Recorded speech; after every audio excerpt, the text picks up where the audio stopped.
เพลงสุดท้ายจัดให้เต็มๆนะจัดให้ได้เต็มๆจ้า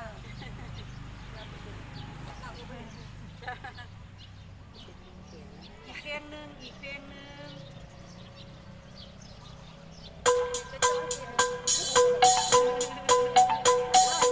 แล้วมันจะเป็น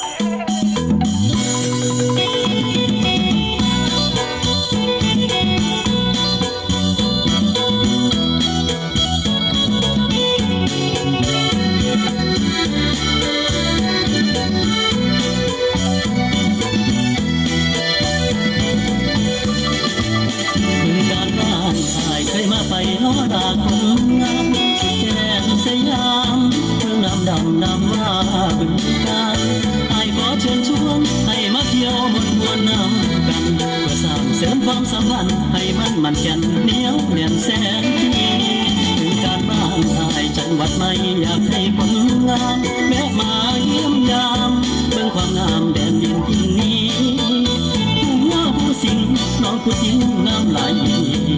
มาทำสีทนไทยน้ำตกจะสีสวยเกินบรรยาย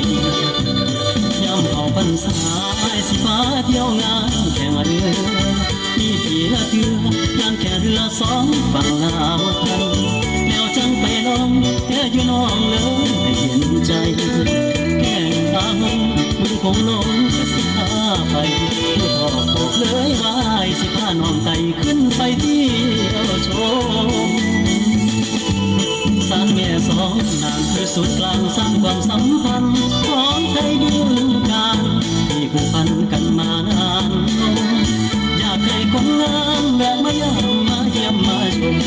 ดินแดนแห่งความรื่นรมรับรองสุขสมใจแท้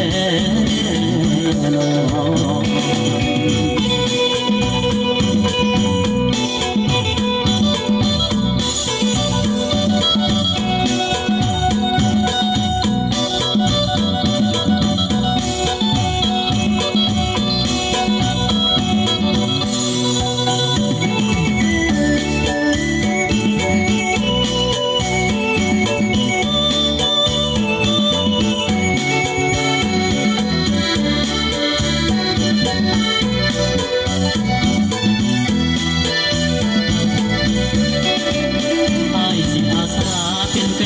เที่ยวเมืองบึงกาฬ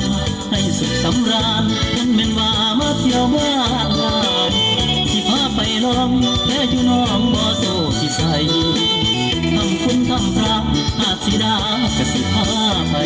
บางกับสิพาไปไหว้หลวงพ่อพระใหญ่วัดโพธารามบึงกาฬบ้านไทยมองพักใจมีหลายคักแน่เรื่องรวมบ่แพ้จังหวัดใดในแดนสยาม